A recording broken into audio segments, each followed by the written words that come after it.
nongeye kubasuhuza nshuti bavandimwe duhurira kuri murongo twigeraho ibyigisho bya Bibiliya. Nukuri amahoro n'imigisha biva ku Mana Data wa twese bibane namwe mwese.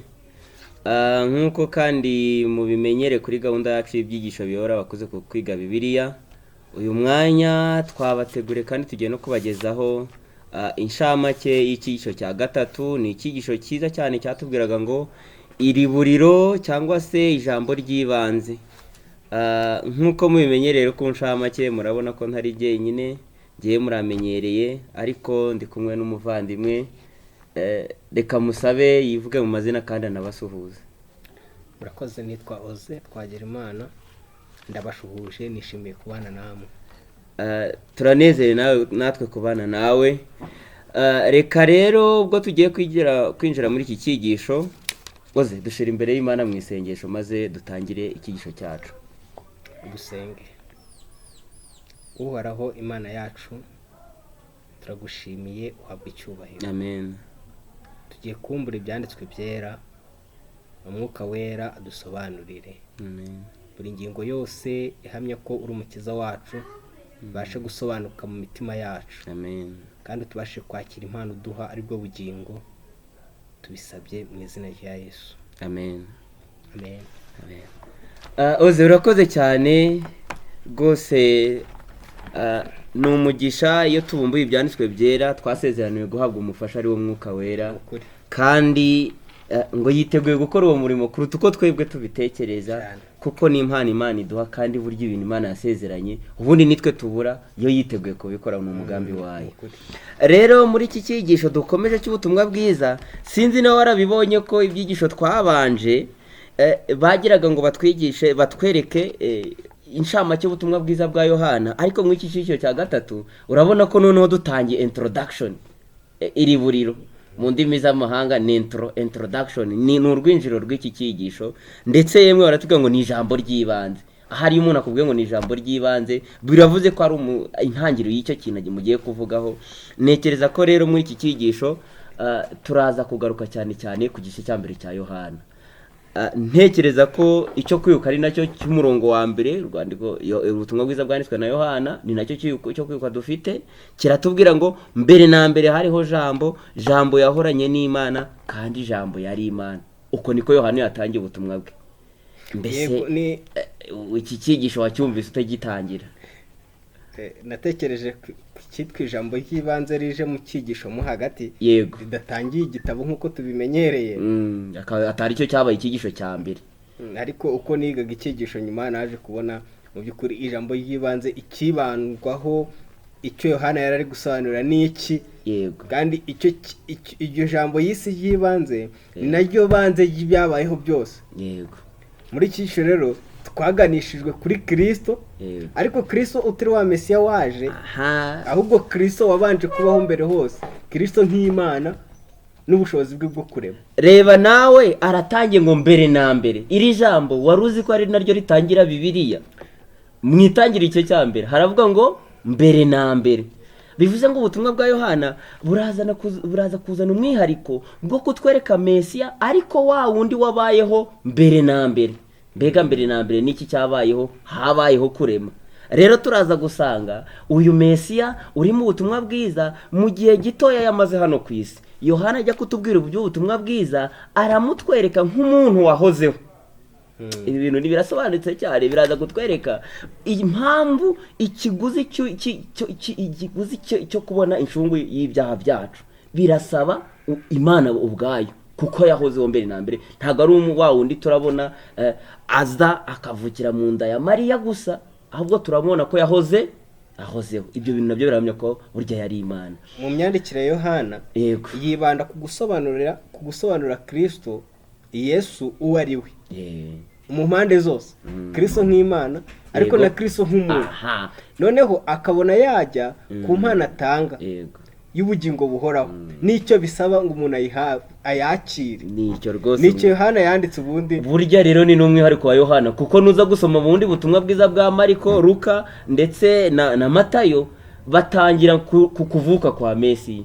mbega ukuntu nabonye kuzuzanya k'ubutumwa bwiza, kuko niba baramutweretse nka Mesiya nibyo wavuye ku Mana, ariko Yohana atweretse ko ari uwahozeho mbere na mbere. Ibintu ni umwihariko wa Yohana. Hari ikintu rero nabonye ingingo enye tuzagaruka mu iki cyigisho, mu mbare nziza cyigisho baduhaye. Icya mbere baradusobanurira irindi zina rya Yesu tutajyaga tumenya, Jambo. Kandi burya iri jambo murabyibuka Zaburi yakundaga kurikoresha mu gice cya 19 cy'ijana na 19, avuga ati ijambo ryawe nitabaza ry'ibirenge byanjye, akavuga ko kandi ntituzamenya ukuri kandi ukuri ariko kuzatubatura, kandi uko kuri ni ijambo. Ubwo ni Yesu Kristo buryo bavugaga muri ayo masomo yose. Rero muri iki cyigisho tuzabona iryo zina rya Yesu ryitwa Jambo, aho n'abafilozofe barikoresheje bavuga icyo kintu cyitwa Imana ariko badashobora gusobanuza ubwenge bwabo.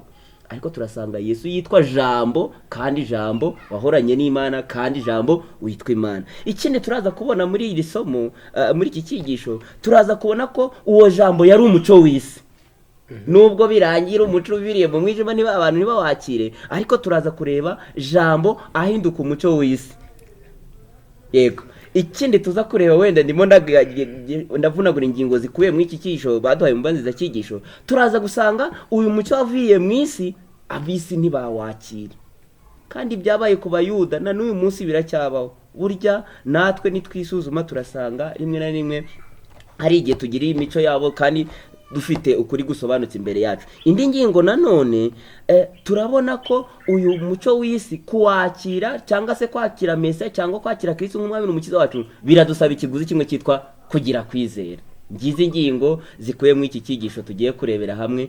Ndagira ngo rero tudatinze twinjira imbere mu cyigisho mu ngingo yo kwa mbere. Ni ingingo yatubwiraga ngo mbere na mbere Jambo ari we Mana. Mbere na mbere Jambo ari we Mana ni amagambo yego turifashisha Bibiliya cyane, ubutumwa bwiza yego bwa Yesu ko bwanditswe na Yohana igice cya mbere umurongo wa mbere kugera ku murongo wa 5. Yego turasoma ayo magambo ahari, turebe ibintu bitangaje biri muri aya magambo, muri iyi mirongo tunabihuza n'intangiriro y'isi. Kuko iyi ni intangiriro y'ubutumwa bwiza turi kwiga, sibyo? Intangiriro y'ubutumwa bwiza ni iriburiro ryabwo, introduction. Yego. Naho rero turanabibona ko bihura n'intangiriro yo kuremwa kw'isi. Bifite ukuntu bihura cyane. Mbere na mbere hariho Jambo. Uko niko Yohana atangira. Jambo uwo yahoranye n'Imana, kandi Jambo uwo yari Imana. Mitangiriro havuga mbere na mbere Imana yaremye. Iyo mbere na mbere rero icyo gihe tutazi icyo ari cyo. Jambo yari ariho, kandi Jambo uwo yari Imana, yanahoranye n'Imana. Yego. Turi kureba ku Mana bwa Kristo. Uwo yahoranye n'Imana mbere na mbere.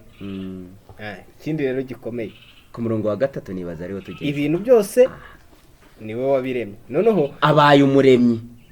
N'umuremyi. Yego. Ndetse mu byaremwe byose na kimwe kitaremwe nawe. Muri we harimo ubugingo. Kandi ubwo bugingo bwari umucyo w'abantu. Urabyibuka ko mbere na mbere hariho ijuru n'isi. Yego. Isi itagira ishusho. Yego. Noneho ku munsi wa mbere Imana ikavuga iti habeho umucyo utandukanye ijoro, ariho habaye wa mucyo tubonye no mu murongo wa 4 ngo niwe wari umucyo w'isi. Imana ikarema umucyo mbere y'uko irema ibintu byose. Mbese uri kubona yuko ubutumwa bwiza butangirana no kumurikirwa n'umucyo, umucyo ari we Kristo. Yego. Yego. Uwo mucyo uvira mu mwijima. Ariko umwijima ntiwagumenya iki cyo kirakomeye, ariko turaza kukigarukaho nyuma y'ikurikiraho. Aha tuhabona Yesu wahozeho ubana n'Imana, ariko ari Imana. Uw'Imana yakoresheje kurema ibintu byose. Mu bintu byose nta na kimwe kitaremwe nawe. Bivuze ngo mu gikorwa cyo kurema Yesu yari kumwe n'Imana. Nubwo yiswe Jambo, ariko baratubwiye ngo mu byaremwe byose nta na kimwe kitaremwe nawe. Bivuze ngo mu gikorwa cy'Imana cyo kurema hari ikibazo abantu bajya babaza kuvuga ngo Yesu bira yararemwe. Oya, ahubwo tumubonye nk'uwagize uruhare mu kugira ute mwirema. Erega Yesu ni Imana. Yego. Turi kubonamo ibintu byanditse hano. Jambo uwo yari Imana. Yanahoranye n'Imana. mu bumana bwayo hari wenda mu buryo dushobora kudahita dusobanukirwa neza ariko tubona Imana iganira nayo ubwayo mwitangirira ivuga iti mureke tureme umuntu. Urumva ko biraza kuba ni Imana, iki kintu abantu bacyumva neza, ni Imana mu bumana butatu, mu butatu bwayo bwera. Hari Imana mwana, hakaba Mwuka Wera, hakaba n'Imana Data. Kuko muri iki cyishora tuvugira ngo ntidukwiye gufata Jambo ngo tumwite ko ari Data, ariko ni Imana. Kuko ntago ari Imana Data, Jambo ntago ari Imana Data, kuko ni Jambo ni Imana, ariko mu bumana bwayo twibuka ko niba bavuze ngo tureme umuntu ase natwe, bivuze ko ni abantu biragaragara ko ari abantu bari kuganira. Muri iki cyishora nakunze kuntu batubwiye ngo Yesu yari Imana 100%, ngo kuko we na se ni isanga n'ingoyi. Iki kintu rero abantu mu muco wa Kinyarwanda bavuze ngo abantu ni isanga n'ingoyi, nuko nurukuzingitiranye, ndetse batwiyemye ko ntushobora kubatandukanya. Ndetse yari ikintu nasomye mu gitabo gitabo cya nawe cyitwa abakurambere n'abahanuzi, baravuze mu cyisha cya kabiri, baravuga ngo umuntu ushobora kugerageza gutandukanya Yesu n'Imana ubwayo, ngibyo bintu ntibiri ubwenge bwacu nishobora kubishikira, ahubwo dukwiye kwizera ko Yesu mu byaremwe byose byaremwe nawe yari Imana 100%. Ibyo biraduhagije. Barakoze. Mu gihe tuzirikana ubushobozi bwa Yesu bwo kurema, Yesu nk'umuremyi Jambo w'Imana, bitatu nazirikana ko niwe nkomoko y'iby'Imana yaremye byose. Ibi tubona ku isi, ibigaragara n'ibitagaragara, ni nawe nkomoko y'iby'Imana irema byose mu isi y'iby'umwuka, mu mibereho y'umunyabyaha. Yohana rero hari icyo asoza tubwira, ashingiye kuri ibi bintu. Aratubwira ngo rero kuki ubumana bwuzuye bwa Kristo ari umugabane w'ingenzi ku iyobokamana ryacu. Kumenya ko Kristo ari Imana bifite icyo kintu bisobanuye ku iyobokamana ryacu. Ibi ngibi nibyo tumaze kuvuga, kuko Kristo niwe shingiro, niwe inama y'agakiza isohoreramo. Kutamusobanukirwa rero ni uguhusha intego. Rwose nicyo nashakaga, kandi rwose tuzi ko no mu iyobokamana hari amayobokamana arwanya Kristo nk'aho atari Imana. Ibyo bintu bikaba bihabanye n'icyo Bibiliya twigisha. Twakomeza ku ngingo yo kwa kabiri. Ingingo yo kwa kabiri rero ivuga Jambo wabaye umuntu, wa undi wahoze ari Imana yabaye umuntu. Ni umurongo wa mbere, baraduha umurongo wa mbere kugeza kwa gatatu tukajya ku wa 14, kuko uwa mbere no gatatu kujya ku wa gatatu twabisomye, tujya ku murongo wa 14. Nanjye nifuzaga ko abariho dusoma. Jambo yabaye umuntu abana natwe. Jambo wa undi wahoze ari Imana yabaye umuntu abana natwe, tubona ubwiza bwe busa n'ubw'umwana w'ikinege wa se, yuzuye ubuntu n'ukuri. Tubona ubwiza bwe. Uribuka mu itangiriro, turema umuntu agira ishusho yacu. Uko niko Imana yamuremye, afite ishusho y'iyamuremye, ku ishusho y'Imana. Afite ishusho y'Imana, umugabo n'umugore, niko Imana yabaremye. Yesu noneho wa wundi wahoze ari Imana yaje kugaragaza ishusho ya se. Urabyibuka abwira Filipo, Filipo rero yagiraga amatsiko nk'uko natwe tujya tuyagira, avuga ati nuko rero twereke Data. Yesu yamubwiye ngo iki? Avuga ngo umbonye ababonye Data.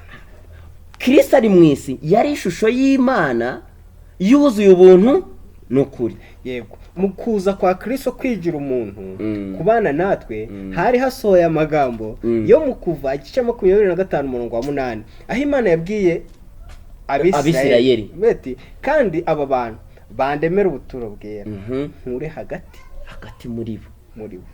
Kuza kwa Kristo akabana natwe byari bivuze ko Imana ije guturana n'abantu bayo. Ngaduha urugero rwiza tubona uko ubwiza bw'Imana muri Yesu Kristo. Mu yandi magambo ngo imico y'Imana ibe muri twebwe. Ko Kristo uretse kuza ku isi agacungura twebwe abanyabyaha, yanaduhaye urugero rwo gukiranuka kw'Imana, kuko yari umuntu 100%.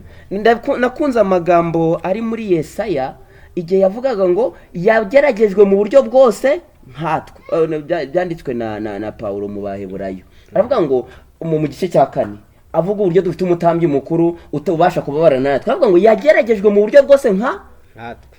urabizi ko aha nicyo ngicyo niho yerekanye urugero, yerekanye imico y'Imana aho yagaragaje ko ubutungane bubasha gushoboka. Ibintu abantu bajya bavuga ngo ntabwo ubutungane bushoboka, niba Kristo yarabayeho yambaye ishusho y'umuntu, ariko mwingingo nakunze ijambo bavuze ngo yambaye kamere muntu, ngo ariko ahisha ishusho y'Imana mu mico muri kamere mu mubiri wa muntu. Basoza ingingo kantu bakavuzeho ko yari ishusho y'Imana ihishwe imbere mu muco w'umuntu, bivuze ngo natwe Kristo abaye ari muri twe imbere, yego nkuko nawe ubumana bwari hehe muri w'imbere, nuko natwe twizeza imitima tubasha kugaragaza gukiranuka kuri ku rugero ijuru ryishimira. Byo ni ukuri kandi Imana yiteguye kubidushoboza nkuko twabibonye. Reka twegere imbere ku ngingo yo kuwa gatatu. Ingingo yo kuwa gatatu yaratubwiraga ngo ni kumva cyangwa kutumva jambo. Nakunze ko rero ubu hatugeze nitujya tuvuga jambo abantu babyumve neza, ni ukumva cyangwa kutumva Yesu ubwe, yego cyangwa se Imana ibyo yigisha no kutamusobanukirwa ubwe, natire cyangwa se kamere ye, yego uko Bibiliya imugaragaza. Naho tugeze turi kwiga iki cyigisho haraza guhita havuka ibintu bibiri, hari ukubyumva neza tukabisobanukirwa, hari no kutabyumva neza, yego kuko nibyo byavuzwe muri Yohana, mu butumwa bwiza bwa Yohana igice cya 1 kugera ku 13. Yego bibaye byiza reka kuko twavuze ko tuza gukoresha cyane Bibiliya, reka imirongo uko ari ine nyisome. Umurongo wa 9 haranditse ngo uwo mucyo ni wo mucyo nyakuri. Nituvuga umucyo abantu babire no muri Bibiliya byandikishijwe inyuguti nkuru bivuze nk'izina ry'umuntu, kandi ku murongo wa 4 batubwiye ngo muri we niho harimo ubugingo, kuko ubwo bugingo bwari umucyo w'abantu, ubwo ni Kristo. Rero mu murongo wa 9 aravuga ngo uwo mucyo rero, uwo mucyo niwe mucyo nyakuri. Hasi baratubwira ngo yari mu isi ndetse niwe wayiremye, bongeye kugaruka ko ari umuremyi, nyamara bisi ntibamumenye. Cya kintu cyo kumva cyangwa kutumva jambo, yari mu isi ariko abisi ntibagira ute. Umurongo wa 11 yaje mu bye ariko abe ntibamwemera.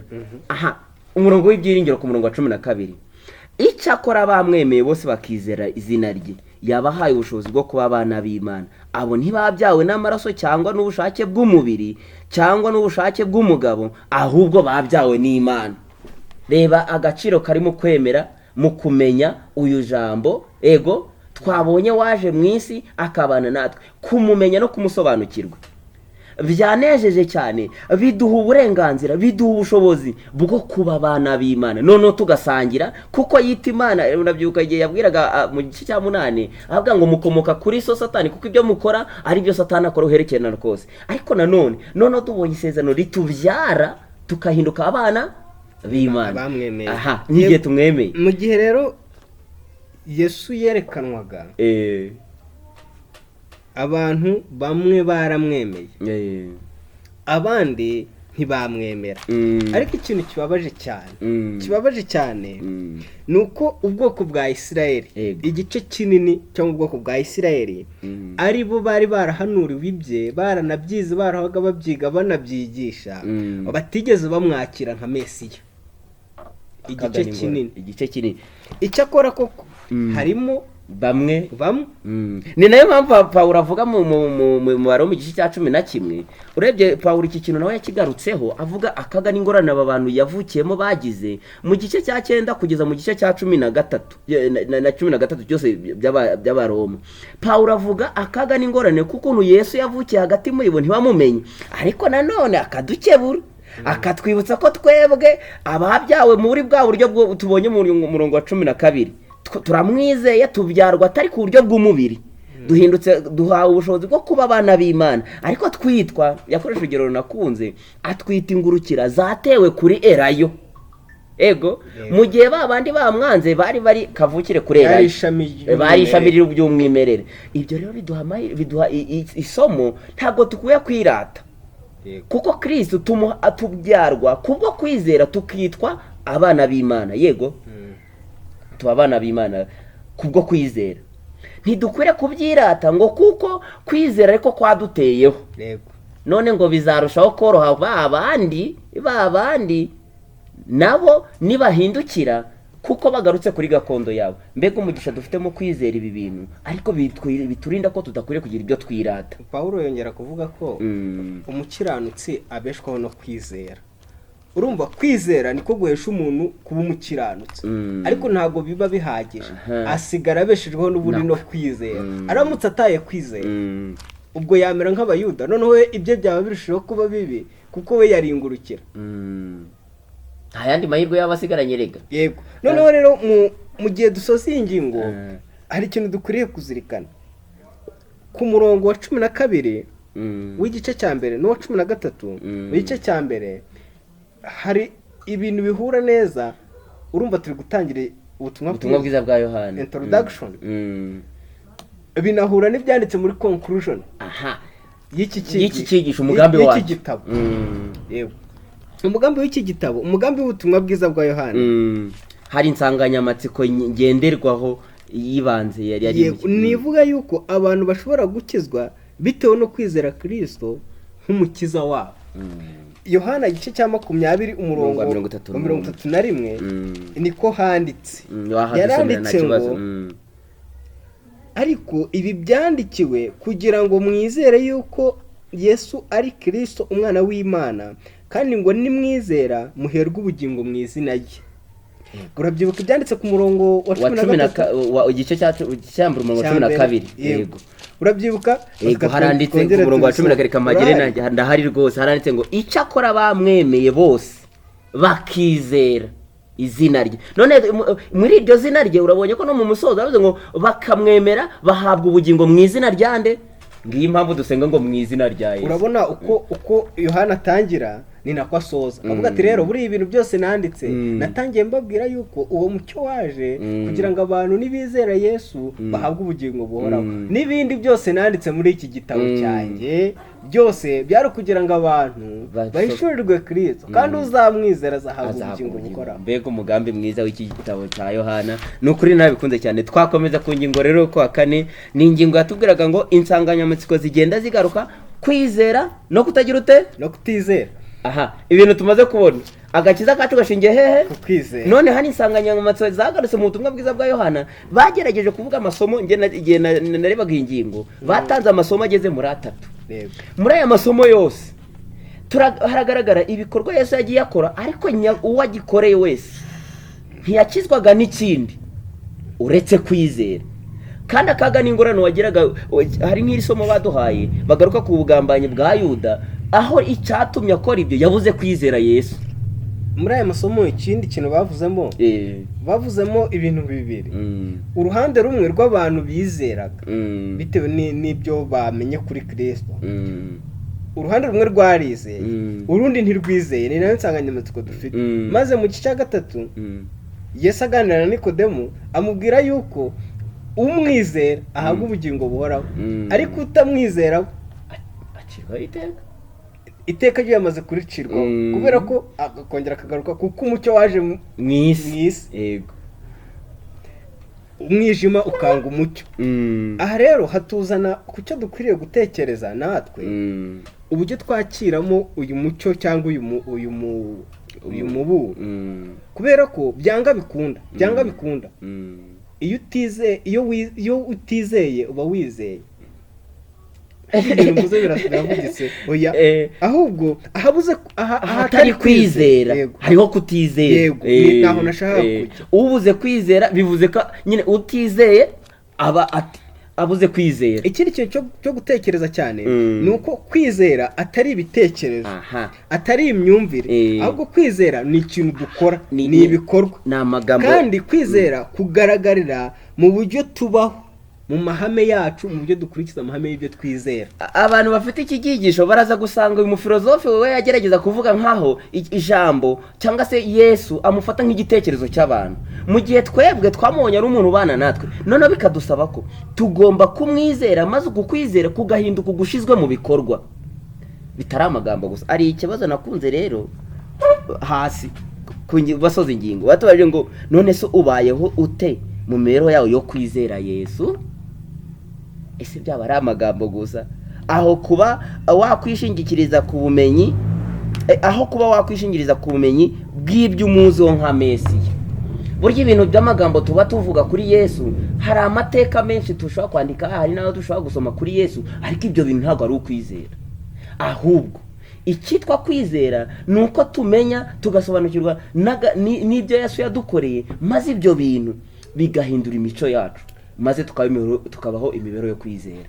Kwizera ni ukuri gushyizwe mu bikorwa rwose, ni imibereho, ntabwo ari amagambo, ntabwo ari ukurondora ibyo twizera nyine ngo tuvuge ibitabo iby'imirimo yakoze n'ibyo muri Bibiliya tuvuga ati ibi n'ibi oya, ahubwo ni uburyo tubayeho mu buryo bwacu bwa buri munsi. Yego, rero kwizera kwanjye kubaye kutarahinduye imibereho yanjye, uko ntabwo ari ukwizera kuzima, uko ni kwa kwizera Yakobo yavuze kutagira imirimo n'abadayimoni bagira. Ni iryo somo riba banaduhaye mu gihe batwibutsa ko nitugira uko kwizera kudashyizwe mu bikorwa tuzabwirwa amagambo mabi ari muri Matayo igice cya 7 umurongo wa 21 kugeza 23. Urabyibukaho abantu baje bahamya iby'imirimo n'ibitangaza bakoze, nuko Yesu azababwira ijambo riba ati mwumve imbere sinigeze kugira ute kubamenya. Bari bafite amagambo meza oze, bari bafite imirimo n'ibitangaza, ndetse ngo birukanaga n'abadayimoni mu izina ryande. Ibyo bintu babikoraga bavuze amasomo menshi, bakuvuza imirimo n'ibitangaza Yesu yakoze, ngo ariko azababwira ngo sinigeze kubamenya, kuko imico yabo yari habanye cyane n'ukuri bavuga ko bamenye. Urankundira twegera imbere mu ngingo yo kuwa 5, ingingo itubwira ngo insanganyamatsiko zigaruka zigenda zigaruka, ariko noneho tukabona ijambo icyubahiro. Yego, muri iyi ngingo ni icyo kintu noneho Yohana agiye kugarukaho kuri iki jambo ryitwa icyubahiro. Yohana yanditse ibintu bikomeye, ariko ni amagambo Yesu ubwe yivugiye. Yesu aravuga ati igihe kirasohoye, ni isengesho arimo asengera abigishwa be n'abandi bazamwizera. Yesu aravuga ati igihe kirasohoye, ubahisha umwana wawe. Mu gihe muri kiriya gihe cya Yesu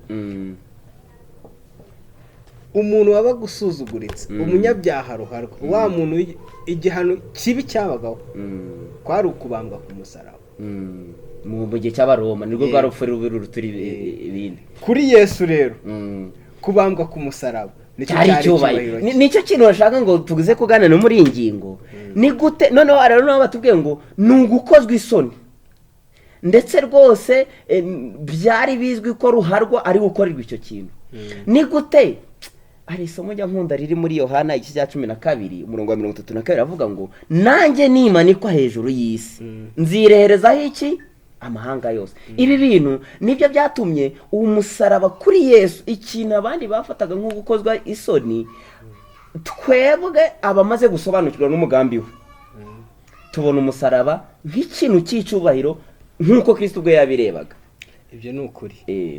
Paulo yandika mu Bakorinto, bakabiri b'Abakorinto ndumva igice cya 5 umurongo wa 21 niba nibuka neza, yaranditse ngo kuko utigeze kumenya icyaha Imana yamuhinduye icyaha ku bwacu kugira ngo muri we duhinduke gukiranuka kw'Imana. Ubundi iki nicyo cyubahiro cya Kristo, ko twebwe abanyabyaha duhinduka gukiranuka kw'Imana. Ngibi bintu bizashimisha Imana. Ibi nibyo bintu byatumye Kristo yishimira kubambwa, byatumye Kristo afata igikorwa cyo gucishwa bugufi hasi cyane, cyo gusuzugurwa, gukozwe isoni, we akacyita ko ari ugushyirwa hejuru, ari uguhabwa icyubahiro cye. Oze ndabyibuka hari ahantu rero bategeze kubyandika ngo azareba abava mu bisebye bamwishimishe.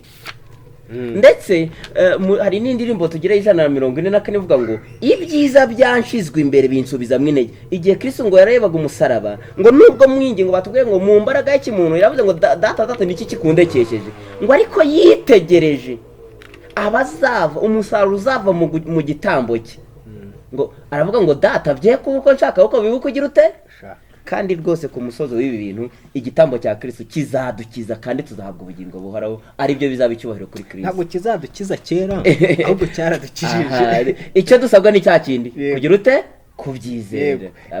Dufite ibihamya mu mibereho yacu yuko igitambo cya Kristo ariko gakiza kandi umuntu wese uzizera azakizwa nawe. Amen. reka rero twerekera ku musozo w'iki cyigisho tugeze ku bindi byo kwigwa no kuzirikanwa. Ndatekereza ko icyigisho twagerageje kuvuga mu nguni zose aho twifashishije rya somo Yohana yaduhaye. Noneho rero bari baduhaye reference mu bindi byo kwigwa no kuzirikanwa aho tuza kwifashisha igitabo wifuzwe ibihe byose, cyane cyane bibanda ku gice cya mbere. Hari amagambo makeya badukuriyemo turaza kwifashisha, hari n'andi turasanga mu kugana Yesu. Ndifuza ko nza gusoma amagambo abanza, hanyuma ari mu gitabo cyo kugana Yesu uraza kuyadufasha kugira ngo tuzirikane neza icyari gikuye muri iki cyigisho. Muri iki cyigisho mu gitabo cyo kwifuzwa byose hari amagambo adukuriyemo avuga ngo umwami Yesu Kristo, umwana w'Imana wuje ubumana, yahozeho kuva kera, arihariye, nyamara kandi n'umwe na Data. Yari afite icyubahiro geranije cy'ijuru, yari umugabo w'ingabo zo mu ijuru, uwo abamarayika baramyaga bakamuha ikuzo, niwe wari wakiriwe nayo iburyo bwayo. Ibi ni ibihamya Imana rwose. Ariko aya ni amagambo urayibuka muri Ezekiyeli wa wundi wahoranye n'Imana. Ni nabyo Erinawati yagarutseho avuga ngo yahoranye n'Imana kandi nanone arasubira ku Mana. Urabyibuka ko mu gitambo cyamaze kuzuka mu ijuru habaye igitaramo, yego, bigaragaza ko yaratahukanye intsinzi, ngo nuko asubirana umwanya wahoranye imbere y'Imana. Ariko Pawulo akabitwandikira ngo nuko rero twegera intebe y'ubuntu tutagira ute, kuko dufite umutambyi wabaye umuntu nkatwe azi intege nkeza, nuko twegera intebe y'ubuntu tutagira ute, tudatinya. Ariko hari ikintu kize twiga mbere yuko dusoma ariya magambo asoza. Jambo wabanye natwe, ari magambo yantangaje. Buriya mu ngingo yo kwa kabiri, yego, Imana ingana n'ijambo ryayo. Kandi Imana ikavuga ngo bandemere ubuturo bwera nture hagati muri bo. Hari amagambo ari mu gitabo cyitwa Living by Faith. Amagambo ndifuza kuyasoma. Nta kibazo rwose yadusomere maze twumve ukuntu igitabo nacyo Imana ihwanye n'ijambo ryayo. Hari igihe dutekereza ukuntu Imana ishobora kuba muri twebwe bikatuyobora, bikatuyobera, yego. Ariko banditse amagambo nifuza gusoma hano. Baranditse ngo Kristo niwe waremye amasi, arayakomeza akoresheje imbaraga z'ijambo rye. Imbaraga ziri mu magambo yanditswe mu byahishuwe nizo mbaraga zavuze amasi akabaho. Ijambo niryo ryaremye. Imbaraga ziri mu magambo yanditswe mu byahishuwe muri Bibiliya nizo mbaraga zavuze maze amasi akabaho. Kandi iryo jambo niryo yarindiye aho ari amasi. Ni ukuri birakwiye ko ufata umwanya wo kwiga no gutekereza ku mbaraga z'ijambo ry'Imana, kuko rifite ubushobozi nka nyiraryo. Yarakomeje arandika ngo igihe ubigenza utyo, ufashe umwanya wo kwiga ijambo ry'Imana no gutekereza ku mbaraga zayo, uba winjiza Kristo mu mutima wawe. Reba rya somo muri Zaburi 119 umurongo wa 9, nabikiye ijambo ryawe mu mutima wanjye kugira ngo ntagirane. Ubwo Kristo yageze muri nge noneho abasha kurinda njyewe umunyabyaha wamwakiriye, nuko nkabaho imibereho yo gukirana. Yaranditse ngo binyuze mu ijambo rye nibwo Kristo atura mu mutima wawe. Niyo mpamvu Pawulo avuga ati Kristo ahora mu mitima yanyu kubwo kwizera. Kandi kwizera guheshwa no kumva, no kumva kukazanwa n'ijambo ry'Imana. Rero nimba ushaka ko Kristo atura muri wowe, ibanga nta rindi, ukwiriye gufata umwanya wo kwiga ijambo ry'Imana kandi ukizera ibyo wize, ukumva ko ibyo binari ibyawe. Noneho twasoza rero n'amagambo yo gusorezaho ari mu gitabo cyo kugana Yesu. Yego, ni kugana Yesu mu gitabo cya RY'IBANZE cyitwa kwihana ku paji ya 30 niho turi gusoma. Yesu yaravuze ati nimanikwa hejuru y'isi nziherezaho abantu bose. Ayo magambo yavuze muri Yohana 10:32. Umunyabyaha akwiye guhishurirwa Kristo, akamenya ko ari we mukiza wamanitswe ku musaraba azira ibyaha by'abisi. Iyo twitegereje umwana w'Imana ku musaraba w'i Karuvari, nibwo duhishurirwa amayoberane y'agakiza, maze kugira neza kw'Imana kukadutera kwihana. Urukundo rw'Imana kugira neza kukaturehereza kwihana. ubwo Yesu yapfiraga abanyabyaha yagaragaje urukundo rutarondorwa adukunze, kandi umunyabyaha utumbira urwo rukundo rudohora umutima we rukamutera gutekereza akabura uko agumya kurwanya Yesu akitanga burundu. Ikintu cyitwa gutekereza ku rukundo rw'Imana, ibyo bintu biragenda bikoroshya umutima w'umunyabyaha maze yabura ikintu akora akijugunya mu biganza bya Yesu. Iteka iyo abantu bagerageza guhinduka ukundi babikuye ku mutima, haba hari ikintu kitota imitima yabo bareshwa na mwuka w'Imana, yego, kikayikangura kikayitera guhinduka ukundi. Ibibi byo mu kubaho kwabo n'icyaha cyabo cya kamere cyo mu mutima byose birahishurwa, bagatangira kugira icyo bumva cy'igitangaza cyo gukiranuka kwa Kristo. Nguko uko Kristo ataha mu mutima w'umunyabyaha. Kandi ibi bintu rwose umwana w'Imana kwa kundi twabibonye uca bugufi akegera akiga ibyanditswe byera afite umugambi n'intego byo kwakira Kristo, ibi bintu bibasha kumubaho nako bimubaho. Kristo yasezeranye kubikora. Mbega ukuntu dufite amahirwe yo kwibanira na Kristo binyuze mu kwiga no kwizera ijambo rye yatwandikishirije ngaha.